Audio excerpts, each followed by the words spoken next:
नमस्कार। मैं doctor NS Bisht, physician, Dehradun, Uttarakhand से। आज मैं बात करने वाला हूं एक ऐसे डॉक्टर की जिसने हमें सबसे पहले निवारण का मार्ग सूझाया। और मैं बात करने वाला हूं इलाज की अस्पताल व्यवस्था के बारे में।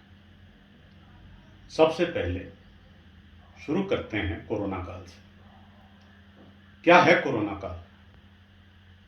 लगातार 1.5 वर्ष से हम एक ऐसे समय में रह रहे हैं जो कभी थमने वाला लग नहीं रहा, जो एक बाढ़ की तरह है और जिसने हमारे अतीत और भविष्य को एक साथ डुबो दिया। और ऐसे में हमारी क्या दिशा हो, हम कैसे सोचें, इस बारे में बात करने की जरूरत है। नोबेल विजेता फ्रांसीसी वैज्ञानिक ने कहा है कि कोरोना वैक्सीन के चलते कोरोना के नए रूप सामने आ रहे हैं। यह एक अलग तरह की सोच है। ऐसे वक्त में जब वैक्सीन ही हमारे पास एकमात्र हथियार है कोरोना से लड़ने का, लेकिन यह चाहे गलत भी हो तो भी हमें यह ध्यान रखना चाहिए कि आंख मूंद कर किसी भी चीज पर यकीन करना वैज्ञानिक दृष्टिकोण नहीं होता। जो भी कोरोना के इलाज के लिए उपलब्ध है, चाहे स्टेरॉइड है, चाहे वैक्सीन है, चाहे अन्य कोई दवा है, हर चीज को वैज्ञानिक कसौटी पर खरा देखने के बाद ही हमें आगे बढ़ना होगा। हम कोरोना काल से जूझ रहे हैं।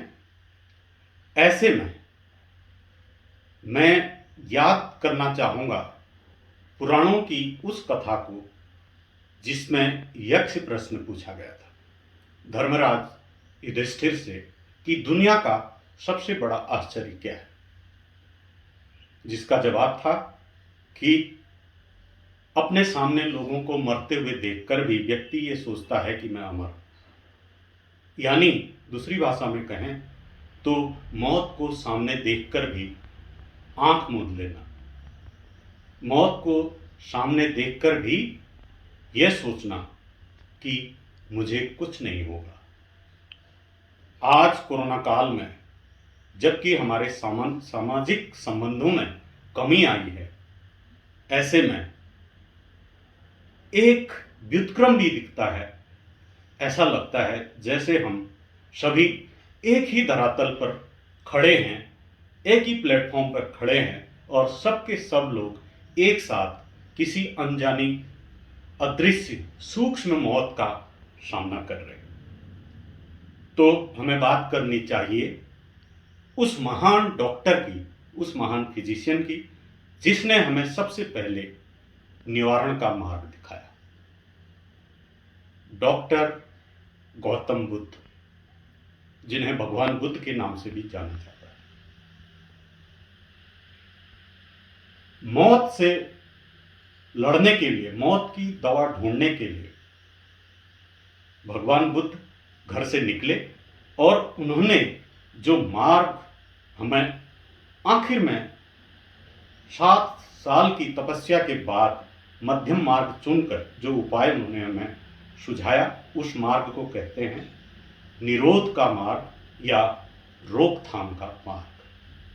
निरोध, रोकथाम, मास्किंग, ये तीनों चीजें एक ही हैं। उन्होंने इच्छाओं से संबंधित बात करी थी, क्योंकि अल्टीमेटली आखिरकार इच्छा ही संक्रमण है, ऐसा उन्होंने हमें समझा। आज के दौर में जब अस्पताल व्यवस्था इलाज पर पूरी तरह से हावी है, हमें यह भी ध्यान रखना होगा कि किसी वैज्ञानिक ने कहा था कि अस्पताल जो हैं वह रोग के किले हैं, रोग की अभेद्य इमारतें हैं। क्या हमें कोरोना के इस दौर में यह देखने में नजर आ रहा है? लोगों ने अस्पताल की दौड़ लगाई और हमें ब्लैक फंगस के रूप में दूसरी नई बीमारी मिली। जो लोग घर में रहकर ठीक हुए, अपना बचाव के साथ अपना उपचार करते रहे, उनमें यह संक्रमण नहीं देखा गया। तो कहीं न कहीं अस्पताल बीमारी के केंद्र हैं, यह बात सही साबित हो रही है। कहना न होगा, हमें अपने सबसे पहले डॉक्टर बुद्ध की इन बातों को फिर से स्मरण करना होगा कि हम जिस वर्तमान में रह रहे हैं, जिसका नाम कोरोना काल है, अगर हमें उससे जूझना है तो सबसे बड़ा मार्ग निवारण है, और निवारण का अभिप्राय है रोकथाम। धन्यवाद।